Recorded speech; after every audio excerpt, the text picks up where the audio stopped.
Hypermine.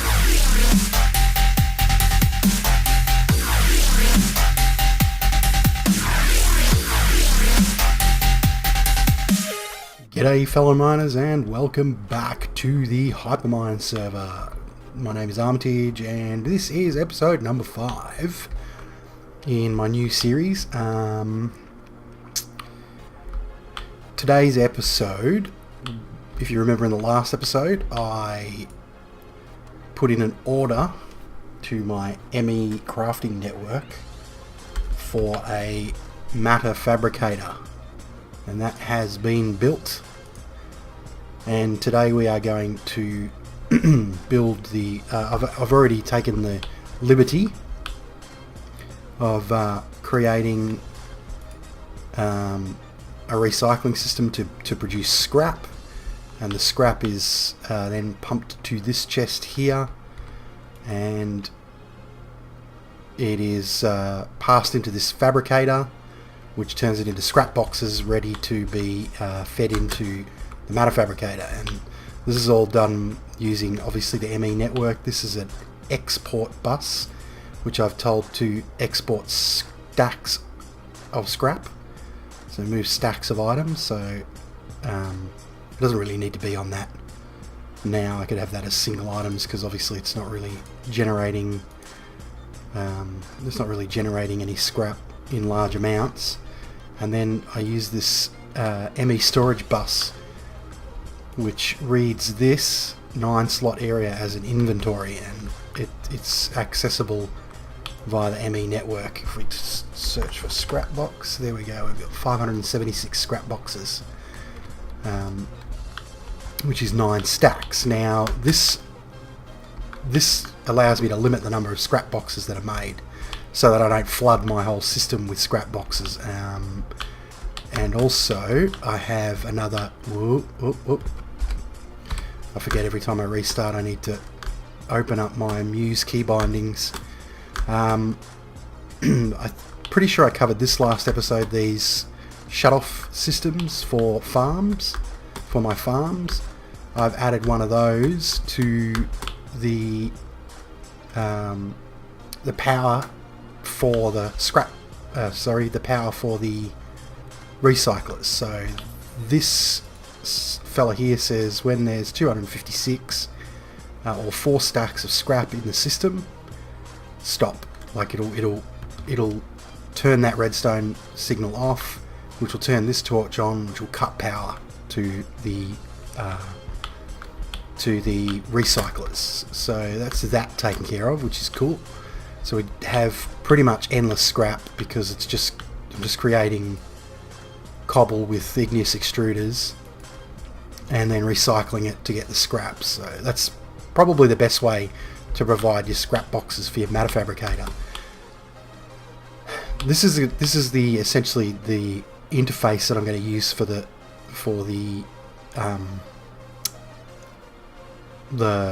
matter fabricator, but I am going to change that a little bit because we need to provide it with power. And in order to provide it with power, I've been having a bit of a cross discussion with, well, not a cross discussion, just a discussion with Slip about the best way to handle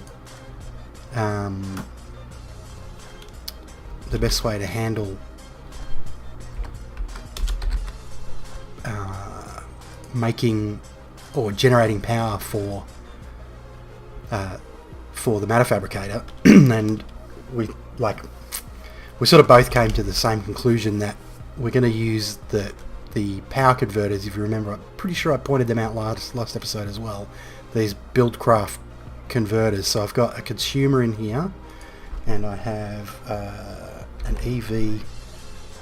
EV producer, and I have, I believe, an energy bridge. I don't have an energy bridge, so I'll craft an energy bridge. Bang, simple as that. And what will happen is I'll input buildcraft power using magmatic engines. So I'm going to make some more liquiduct, and liquiduct is made with, I'm surprised I don't have the recipe in here. Liquiduct is made with, I think it's tin and hardened glass, or copper and hardened glass. So I'll grab some copper. Actually grab 1 ingot of copper, and I need to convert this copper over to, you can see my stockpiles are starting to really build up, like of nearly 10,000 copper, which is awesome. I will get a blank pattern. We'll go here into our ME encoder, our pattern encoder, and we will draw out liquiducts. We'll pop our blank pattern in, encode it, and then we will go into here. I need to actually sort out something for making hardened glass as well. And we'll go to a blank. You can see I've got lots and lots of recipes in here now. I've put all the recipes to create an AESU, an adjustable energy storage unit, and a few other recipes for you know, bits and pieces. I put the power armor recipes in here. I've put in some wireless redstone stuff, and yeah, there's the matter fabricator. So we will place our hardened glass and copper back in here, and we will look up liquiduct again, and then we can see that we can craft it. So we will craft, let's say we craft 40. No, we might as well craft a stack. We'll craft a whole stack, and there we go. Pretty much instantly it's available for us, which is what I really love about this ME network. It's just amazing. It's like, it seems like it's overpowered, but you've got to respect the amount of work that goes into actually building this stuff and the amount of resources.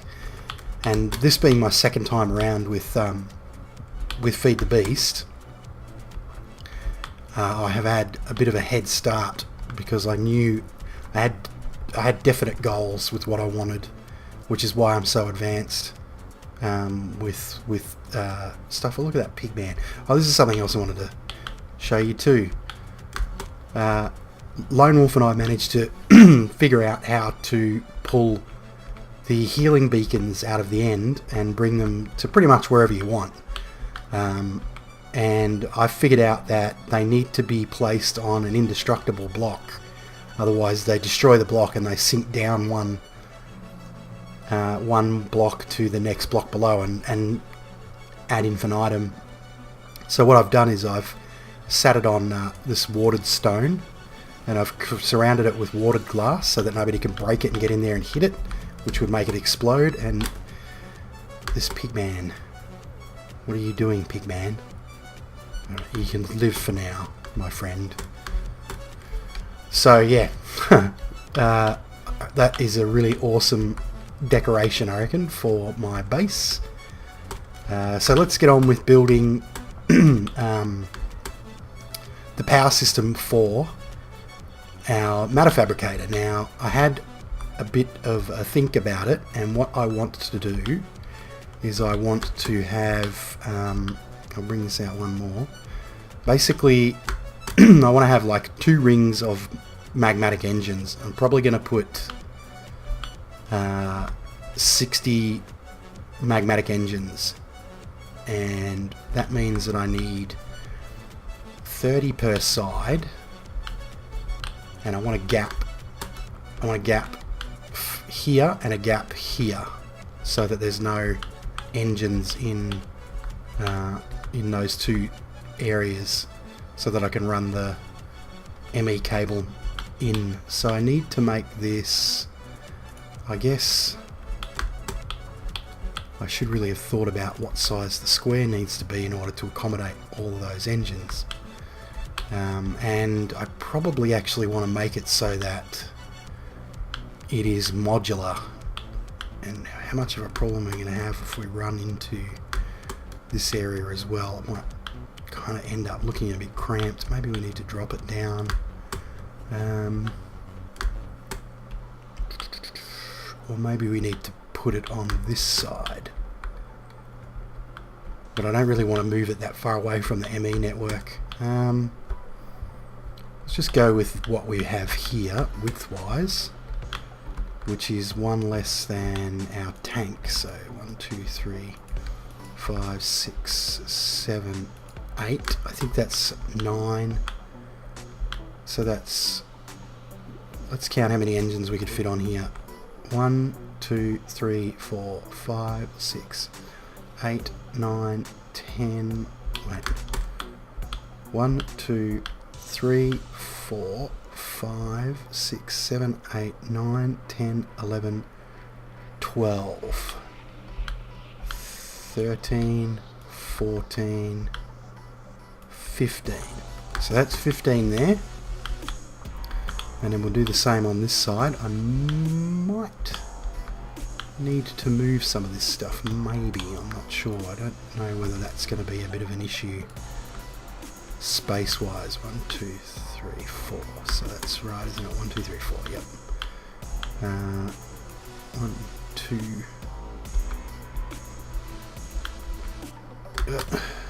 1, 2, 3, 4, 5, 6, 7, 8. And then we wrap around a little bit. 1, 2, 3. So we have our gap here, which our ME cable can come into. And I'm going to have the matter fabricator kind of in the middle of this sort of array. So I'm going to move this, I'm going to get rid of that and move it to somewhere else. Now, the other thing that I wanted to do is, let me think. I need to, so there's going to be no engine here. And then I need to go up. And we need room for the engines. Actually, what have we got here? 1, 2, 3, 4, 5, 7, 8, 9, 10, 11, 12, 13, 14. Because I can't really put a magnetic engine here because it's going to join onto there and it's going to look ugly. So that's 28. It's not going to be enough. And it is going to kind of encroach on... Oh, who cares? Yeah, so we'll go up the middle. We need room for the engines, then we need a space for the redstone energy conduit, and I want a gap and then more redstone energy conduit. Actually, we might as well go all the way to the top, and I'll have to clear out some netherrack. So I might finish laying out this pipe network, and once I've done that, I will well, that's interesting. I wonder why one of these makes these change colour. That's weird. I will come back and maybe it's to do with the dye. I'll come back once I've cleared this sort of area out, large enough to accommodate the pipe and engine network. So I'll be right back.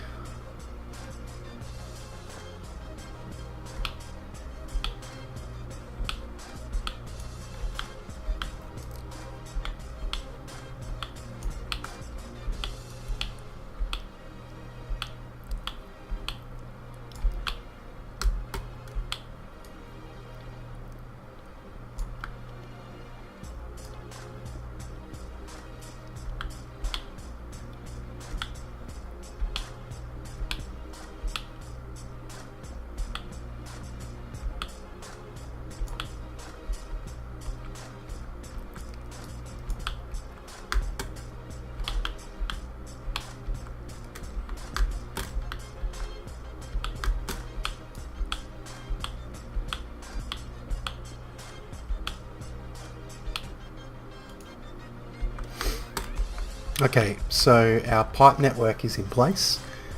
I'm going to go and grab my... Yeah, that's right, I'm going to go and grab my engines now. Magnetic. I just made a stack because I just figured, you know, I might need extra anyway at some point. Maybe I might move this pipe back one just so that it keeps it a little bit neater. So I don't have that. And I think it's fate because, oh, look at all this. Because I was like one pipe short. Oh, sorry, I was one pipe too many for the pipe network. So there was one additional pipe. I hope I picked up all the pipes. Oh, come on. Just get this netherrack. I'm so proud of that. So we'll go pipe this up like this.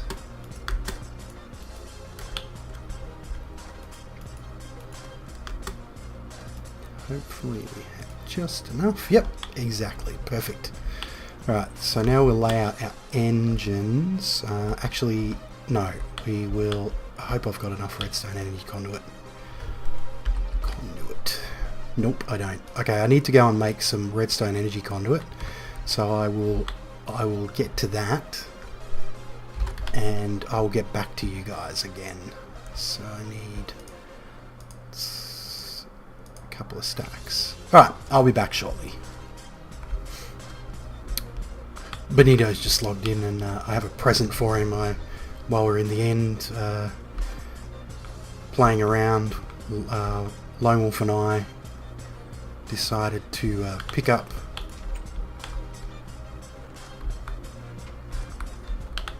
the end hives that are there.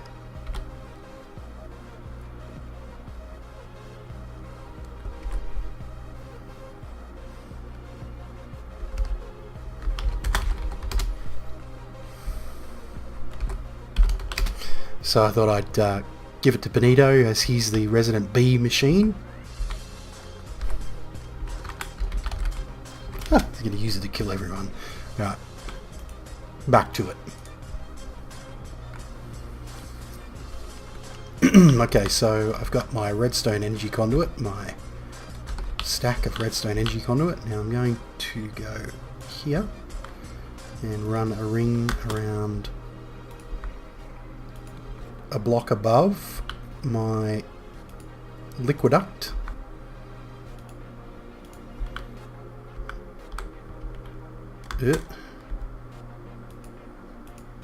So I will do this and I'll do the top as well, and I'll put in the engines and I'll get back to you guys again and I'll show you what the idea is.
Okay, so I've got the engine network in.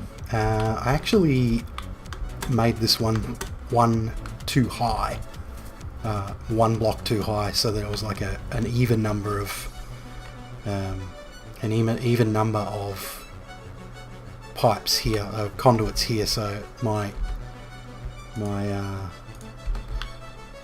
OCD got the better of me, so I moved all of that stuff down one, and I've got to actually wrench all of these pipes, these conduits, sorry, because they're all facing the wrong way. So we'll wrench all of these, then we need to wrench the actually we don't need to wrench the one connected to the BC consumer because it is already facing in. I just kind of wish these conduits were just a little bit smarter, but I guess, you know, they're not it'd be, you know, a pain in the butt to get this stuff to like communicate with everything it connects to see whether it's an output or an input. So what we do is we put the BC consumer, and as we can see, the BC consumer, it says input limited. That's because it's probably going to be, well, this is an EV producer, so it produces 2000 EU per tick. And then what we will do is we will pop our matter fabricator right on the end of this sucker here, and this will produce EU through this energy bridge by converting the BC, the Buildcraft energy, or the MJs. Next we'll take this fella here, and this fella here, and this fella here,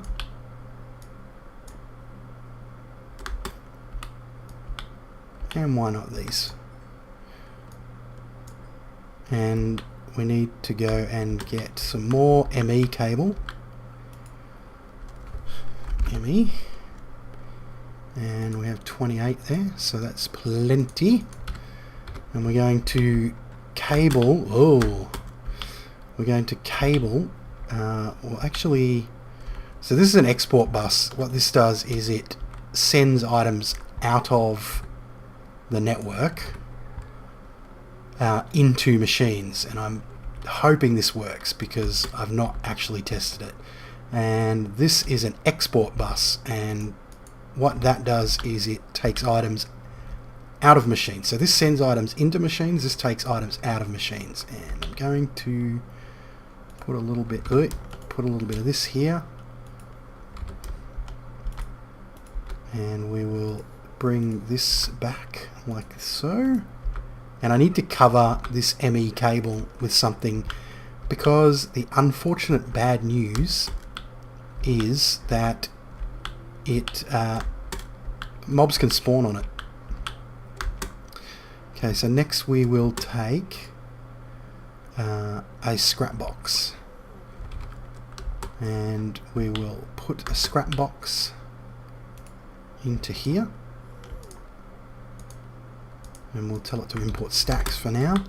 Hopefully, yep, beautiful, it's imported stacks of scrap boxes. So the you'll see here that this fabricator, why won't, oh goodness, this fabricator has just chewed up all of the scrap that I had in here. So these guys are going to have to get their asses into gear and start producing more scrap. We'll just pop that back in there, and the network, because the network can access the inventory of that, it can take it out of that inventory and feed it into this inventory, which is basically where I'm telling it to go. So the only thing we have left to do is now I wonder if I like to use these secret camo levers in order to disguise my levers so that you can't see them. And what I do is I get I'll need 2 of these because it doesn't look like I've got any basalt pavers left. And I'll create a basalt paver. And then what I do is I place... Oh, up we go. Is I place the basalt paver one block below where I'm going to have the lever, the camo lever. Then I place the camo lever on top of that, and it turns into a basalt lever, a basalt block. That's part of the secret rooms mod, and you can see I've done it here too. So all my levers look like basalt blocks. Now once I turn this on, we should see some engines start firing, and we should see some power start going into our matter fabricator. And what do we got? Not a lot. Why is it not generating more than 2 EU per tick? Saying output is limited. Let me go and get... Have I got an e-reader on me? Let me go and get an e-reader and we'll see what power the matter fabricator is receiving. Because it should be getting about 900, but it doesn't seem to be. If I can get out of here. So we want a reader.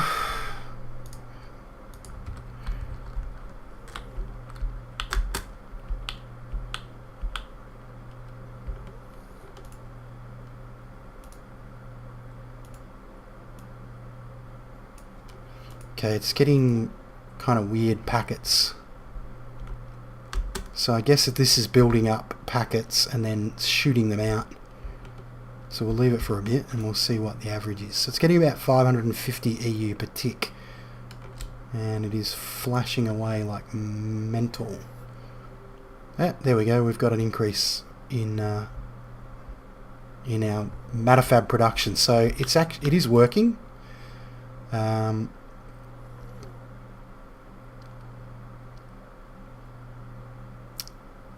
Not sure what the deal is with, like, I would have assumed that this should be getting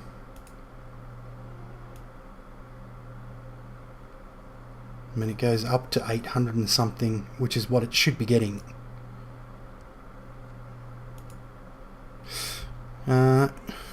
Anyway, it does seem to be working.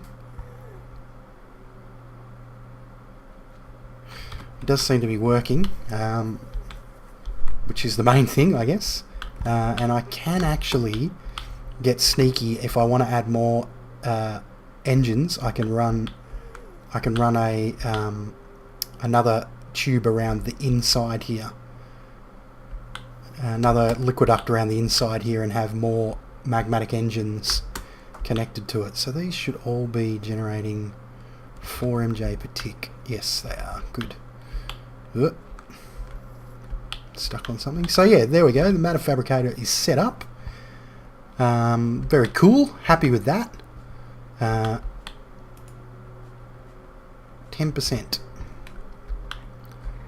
Just going to go and check my lava situation up here. Yeah, my tank is still full, and I can hear a magma cube somewhere. But I just don't. I think it might be inside my tank. Oh no, it's up here. I can see it on the... There must be a cave just up here.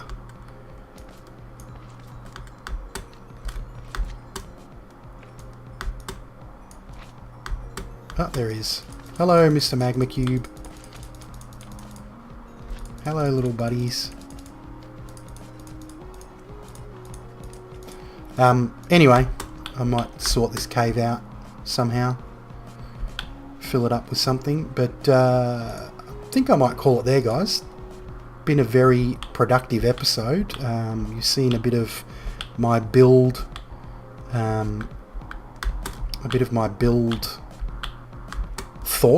Build thought, is that even a phrase? A bit of my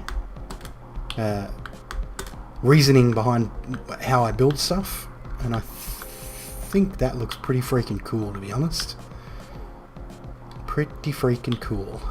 Let's have a look and see where it's at before we finish the episode completely. 16%. Alright, so that's it guys. Thank you for watching and keep on digging.